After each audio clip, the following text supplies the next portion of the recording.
Bismillahirrahmanirrahim. Assalamualaikum warahmatullahi wabarakatuh. Waalaikumsalam warahmatullahi wabarakatuh. Puji syukur kita ucapkan kehadirat Allah yang telah melimpahkan rahmat-Nya kepada kita bersama sehingga kita dapat mengikuti pembelajaran pada pagi hari ini. Baiklah, demi kelancaran pembelajaran kita pada hari ini, marilah kita berdoa. Berdoa mulai.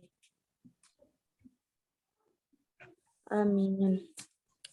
Bagaimana kabarnya anak-anak ibu semua? Alhamdulillah, luar biasa, Allahu Akbar. Baiklah, pertama-tama Ibu meminta kalian semua untuk mengisi kehadiran pada link Google Form yang sudah Ibu berikan pada grup WhatsApp. Bisa dilihat grup WhatsApp-nya ya. Ya, Bu. Ya, Bu. Baik, Bu.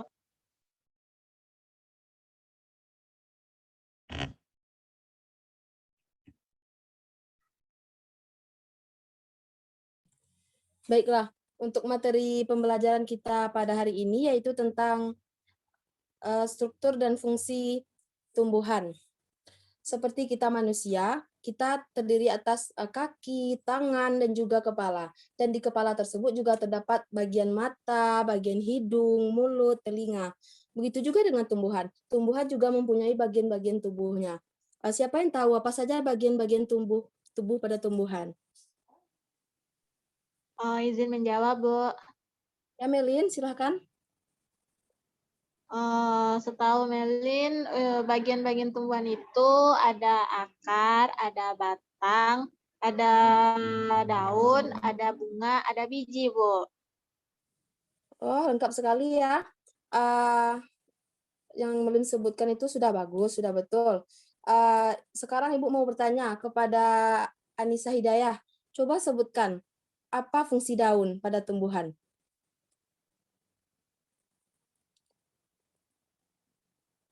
Fungsi daun ya, Bu. Ya. Di dalam daun itu terdapat klorofil ya, Bu, dan di sana tempat terjadinya fotosintesis, Bu. Wah, jawabannya sangat lengkap ya. Berarti sudah belajar nih tadi malam. Baiklah, selanjutnya Ibu mau nanya nih pada Fauziah Rizky. Coba sebutkan apa fungsi akar bagi tumbuhan?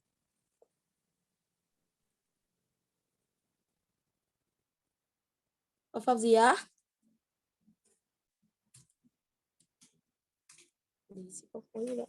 Fauzia terkendala jaringan, Bu. Oh, sepertinya Fauzia sedang terkendala jaringan. Ibu akan lemparkan pertanyaannya kepada Melin. Coba Melin sebutkan apa fungsi akar bagi tumbuhan.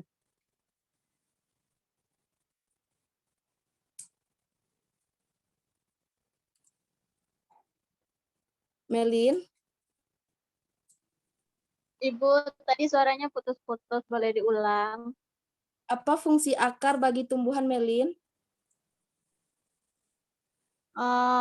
Setahu Melin, fungsi akar itu Bu, untuk memperkokoh tumbuhan. Selain itu, pada akar berfungsi sebagai penyerapan air, Bu. Ya, benar sekali. Wah, sepertinya sudah banyak yang belajar nih tadi malam ya. Baiklah, Ibu akan sampaikan apa tujuan pembelajaran kita hari ini. Baiklah, Ibu akan menyampaikan tujuan pembelajaran kita hari ini, yaitu setelah peserta didik melihat, mendengar penjelasan dari Ibu dan juga menonton video yang nantinya Ibu berikan, peserta didik mampu untuk menjelaskan dan juga mengetahui hubungan antara struktur dan fungsi jaringan tumbuhan dengan tepat dan benar, yaitu terutama pada bagian akar. Manfaat pembelajaran yaitu dengan kita mengetahui struktur dan fungsi akar, kita bisa memanfaatkannya seperti dalam kehidupan sehari-hari, yaitu untuk merawat tanaman kita yang ada di rumah, dan kita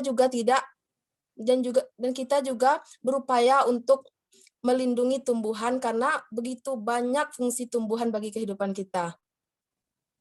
Dari struktur dan fungsi tumbuhan, terutama akar ini, Ibu akan menggunakan model pembelajaran yaitu model pembelajaran cooperative start. Yang mana yang pertama itu Ibu akan membagikan kalian menjadi beberapa kelompok. Ibu akan memberikan soal pretest dan posttest nantinya, dan juga kalian juga akan mengerjakan LKPD secara berkelompok. Baiklah, sekarang kita akan langsung saja ya, kita masuk ke pembelajaran kita pada pagi hari ini, yaitu struktur dan fungsi tumbuhan, terutama bagian akar. Siapa yang tahu apa itu tumbuhan? Di antara anak-anak ibu semua, ada yang tahu apa yang dimaksud dengan tumbuhan?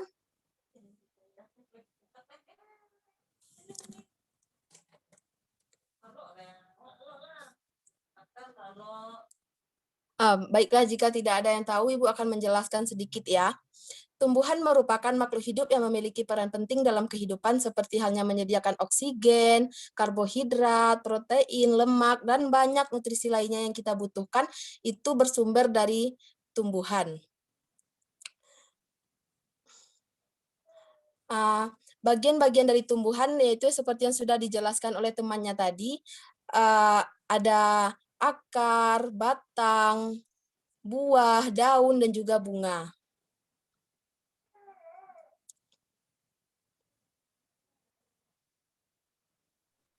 Baiklah, struktur dan fungsi tumbuhan yang akan kita bahas pertama kali yaitu dari yang terbawah sekali, yaitu akar. Akar merupakan organ tumbuhan yang umumnya berada di bawah permukaan tanah, tidak memiliki buku-buku, tumbuh ke pusat bumi dan menuju air. Warna tidak terlalu hijau atau keputihan atau kekuningan, dan memiliki bentuk meruncing. Pada slide selanjutnya, Ibu akan memperlihatkan gambar akar. Dapat anak-anak Ibu lihat yaitu pada gambar yang berwarna putih itu gambar akar secara keseluruhan di dalam tanah. Sedangkan pada gambar yang berwarna kuning yaitu bagian akar yang lebih spesifik lagi. Yaitu yang pertama dari atas terdapat leher akar atau pangkal akar atau kolom, yaitu bagian akar yang bersambung dengan pangkal batang yang paling mendekat ke batang. Itu disebut dengan leher akar atau kolom. Lanjut ke bawahnya sedikit, dapat kita lihat yaitu batang akar atau corpus radicis, yaitu bagian akar yang terdapat antara leher akar dan ujung akar. Selanjutnya, makin ke bawah lagi dapat kita lihat yaitu cabang akar atau radix lateralis, yaitu bagian akar yang tidak langsung bersambungan dengan pangkal batang, tetapi keluar dari akar pokok dan masing-masing dapat mengadakan percabangan lagi. Jadi, cabang akar tersebut bisa lagi bercabang menjadi cabang-cabang yang lebih banyak lagi. Cabang-cabang yang lebih banyak lagi tersebut dapat kita sebut namanya sebagai serabut akar atau fibrilla radicalis. Selanjutnya yaitu setelah cabang tadi terdapat serabut, kemudian pada serabut juga terdapat bulu-bulu halus atau rambut-rambut akar yang disebut sebagai pilus radicalis. Selanjutnya yaitu ujung akar atau apex radicis, bagian akar yang paling muda, terdiri atas jaringan yang masih dapat mengadakan pertumbuhan. Dapat anak ibu lihat pada gambar yaitu apex radicis, bagian akar yang paling muda yang menonjol ke bawah satu dan tidak memiliki cabang. Dan paling ujung dari apex radicis yaitu disebut dengan tudung akar atau kaliptra, bagian akar yang terletak paling ujung sekali yang berfungsi untuk melindungi ujung akar yang masih muda dan lemah, serta untuk menyerap air dan garam dari dalam tanah.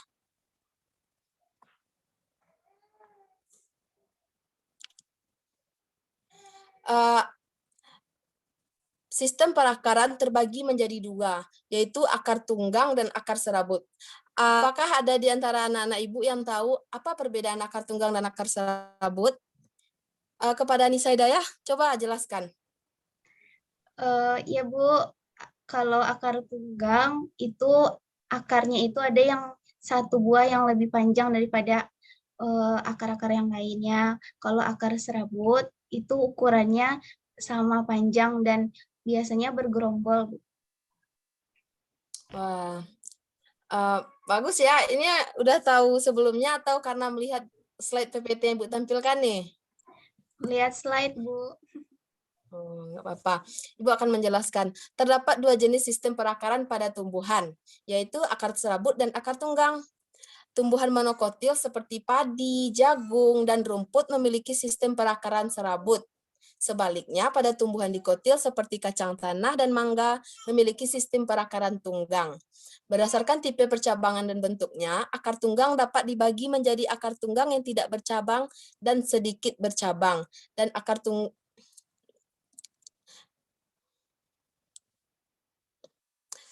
Berdasarkan tipe percabangan dan bentuknya, akar tunggang dapat dibedakan menjadi akar tunggang yang tidak bercabang atau sedikit bercabang, dan akar tunggang yang bercabang atau ramosus.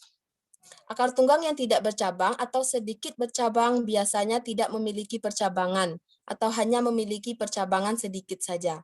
Fungsi utama dari akar tunggang ini biasanya adalah sebagai tempat penimbunan makanan dan merupakan bagian tumbuhan yang bisa dimakan atau dimanfaatkan. Contohnya seperti wortel atau umbi batang, seperti singkong.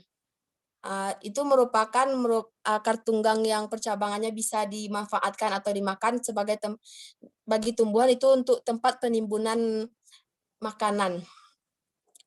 Sedangkan akar tunggang yang bercabang biasanya memiliki percabangan yang banyak dengan cabang yang membentuk percabangan lagi. Berbentuk kerucut panjang, tumbuh lurus ke bawah, banyaknya percabangan yang terbentuk memberi kekuatan yang lebih besar untuk menopang tegaknya batang dan juga memperluas daerah perakaran sehingga air dan hara yang diserap akan semakin banyak. Dapat anak-anak Ibu lihat yaitu pada contoh tumbuhannya pada slide PPT, akar serabut yaitu pohon kelapa. Pohon kelapa kan dapat kita lihat banyak akar-akar kecil-kecil yang menonjol keluar. Itu merupakan contoh dari akar serabut. Sedangkan akar tunggang yaitu dapat kita lihat pohon beringin. Pohon beringin akarnya besar-besar dan juga sedikit, serta memiliki ukuran yang berbeda. Aku akan menanyakan kepada anak-anak Ibu, apakah kalian sudah tahu apa fungsi akar lainnya selain menyerap air?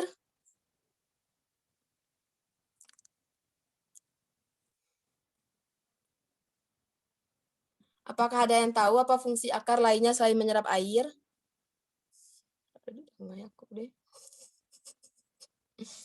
Baiklah, jika tidak ada yang tahu, Ibu akan menjelaskan. Semua akar memiliki fungsi untuk menambatkan tumbuh-tumbuhan ke dalam tanah atau tempat tumbuh, menyerap air dan mineral dalam tanah atau pada medium tumbuhnya. Jadi akar tersebut tidak hanya menyerap air ya, tetapi juga sebagai penopang tumbuhan agar kokoh dan bisa berdiri. Dan juga untuk menyerap nutrisi-nutrisi lainnya seperti hara, mineral, garam, dan lain sebagainya ya. Jadi akar tidak hanya menyerap air. Pada beberapa tumbuhan, akar mengalami modifikasi sehingga dapat memiliki fungsi untuk menyimpan cadangan makanan. Pada contohnya seperti singkong dan bengkuang. Seperti singkong dan bengkuang kan akarnya itu berubah menjadi besar dan nantinya bisa kita manfaatkan serta berfungsi juga untuk menyerap oksigen atau untuk bernapas. Misalnya pada tumbuhan bakau. Pada wortel dan loba, akar tunggang berfungsi menyimpan cadangan makanan yang digunakan tumbuhan selama perbungaan dan pembentukan buah. Oleh karena itu, wortel dan loba akan dipanen sebelum perbungaan.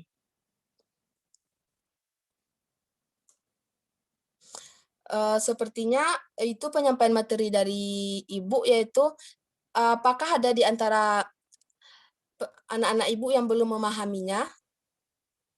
Atau ada yang ingin ditanyakan? Mana nih? Kok nggak ada suaranya? Apakah masih ada di ruang Zoom? Masih, Bu. Ada, Bu. Ada, Bu. Apakah masih ada yang ingin ditanyakan?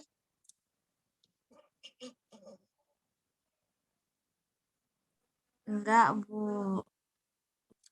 Baiklah, jika tidak ada yang ingin ditanyakan, Ibu akan membagikan video, silahkan ditonton ya. Ibu akan men-share video pada layar share screen.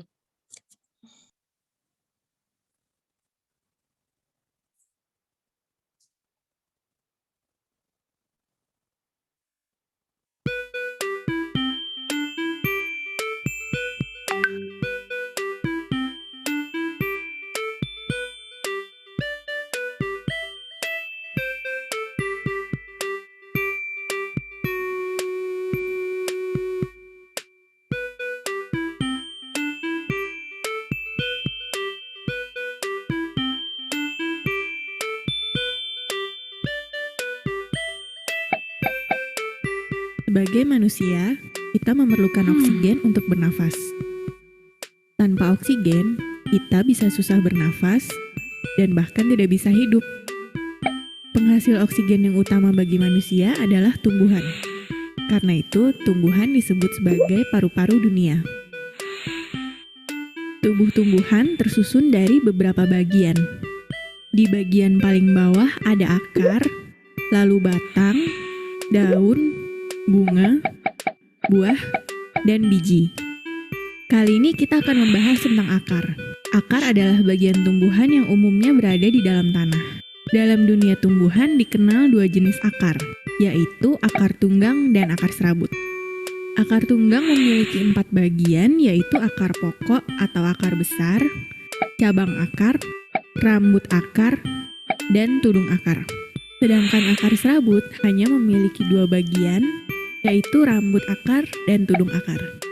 Akar serabut tidak memiliki akar pokok atau akar besar. Karenanya, hampir semua bagian akar serabut berukuran sama. Dari 2 jenis akar, kita bisa menggolongkan tumbuhan ke dalam 2 golongan. Tumbuhan yang memiliki akar tunggang masuk dalam golongan tumbuhan biji berkeping 2 atau dikotil. Contohnya pohon mangga, pohon mahoni, dan pohon belimbing. Sedangkan tumbuhan yang memiliki akar serabut masuk dalam golongan tumbuhan biji berkeping 1 atau monokotil. Contohnya padi, rumput, dan pohon pisang. Kegunaan akar bagi tumbuhan ada 3, yaitu untuk menyerap air dan zat hara dari dalam tanah,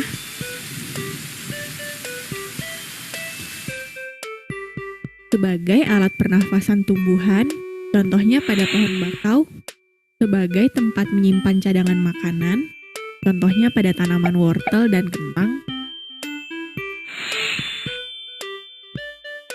dan untuk memperkokoh tumbuhan.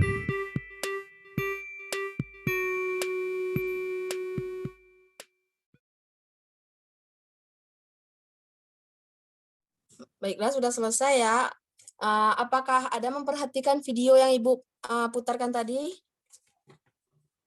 Atau hanya namanya saja yang ada di Zoom nih? Kepada anak-anak Ibu, apakah ada memperhatikan video yang sudah Ibu berikan? Ada, Bu. Ada. Ibu akan membagi kalian menjadi beberapa kelompok, yaitu menjadi 3 kelompok. Kelompok pertama ada Melin, Aulia, Nabila, Reza, dan Razia. Kelompok kedua ada Wilda, Dara, Cemara, Aulia, dan Ida. Dan kelompok 3 ada Lena, Fauziah, Regina, Husnul, dan Wilda. Yang mana kelompok ini digunakan untuk mengerjakan LKPD yang sudah Ibu berikan kepada grup WhatsApp. Ibu akan menunjukkan yang mana LKPD yang akan dikerjakan.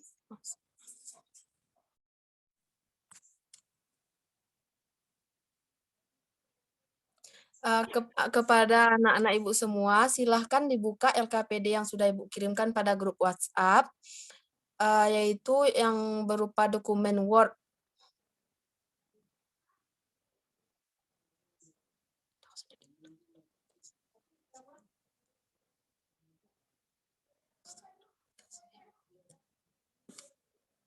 Dibuka dan dikerjakan secara berkelompok ya. Ibu harap kalian bisa berinisiatif sendiri untuk membuat grup WhatsApp masing-masing kelompoknya. Ibu berikan waktu selama 15 menit dalam mengerjakan LKPD yang Ibu berikan. Nanti dikirimkan berupa file PDF kepada grup WhatsApp kelas kita ya. Ibu tunggu selama 15 menit.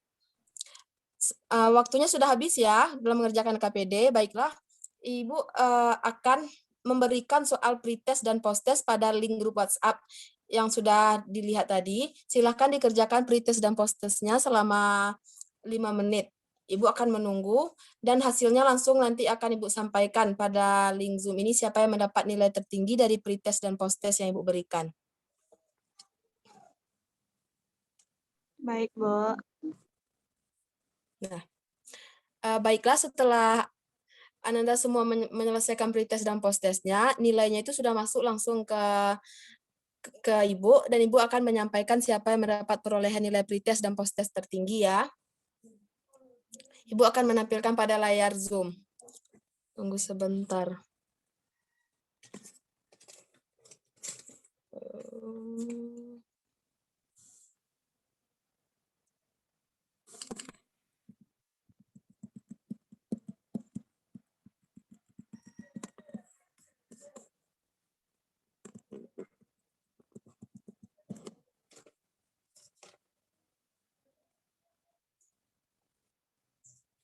Sampaikan perolehan pretest dan posttest yang sudah Ananda kerjakan. Aulia pretestnya 60, posttestnya 80. Anissa Hidayah pretestnya 65, posttestnya 85. Melina Berlian pretestnya 70, posttestnya 80. Razia Sri Wahyuni pretestnya 50, posttestnya 75. Reza pretestnya 40, posttestnya 85. Vidya pretestnya 60, posttestnya 70. Lena pretestnya 50, posttestnya 80. Wilda Meriza pretestnya 60, posttestnya 85. Fauziah pretestnya 65, posttestnya 90. Dara pretestnya 50, posttestnya 80. Cemara pretestnya 55, posttestnya 80. Regina pretestnya 40, posttestnya 80. Husnul Khatmi pretestnya 70, posttestnya 85, dan Nabila pretestnya 70, posttestnya 90. Berdasarkan data tersebut, yang mendapatkan nilai tertinggi dari pretest dan posttest yaitu Nabila. Kita beri aplaus kepada Nabila yang sudah mendapatkan nilai pretest dan posttest tertinggi. Berarti dapat Ibu simpulkan mungkin Nabila lebih serius ya dalam materi pembelajaran kali ini. Bagaimana nih dengan Ananda semua yang belum mendapat pencapaian nilai yang bagus, Ibu harap ke depannya lebih bagus lagi dan lebih serius lagi dalam belajar.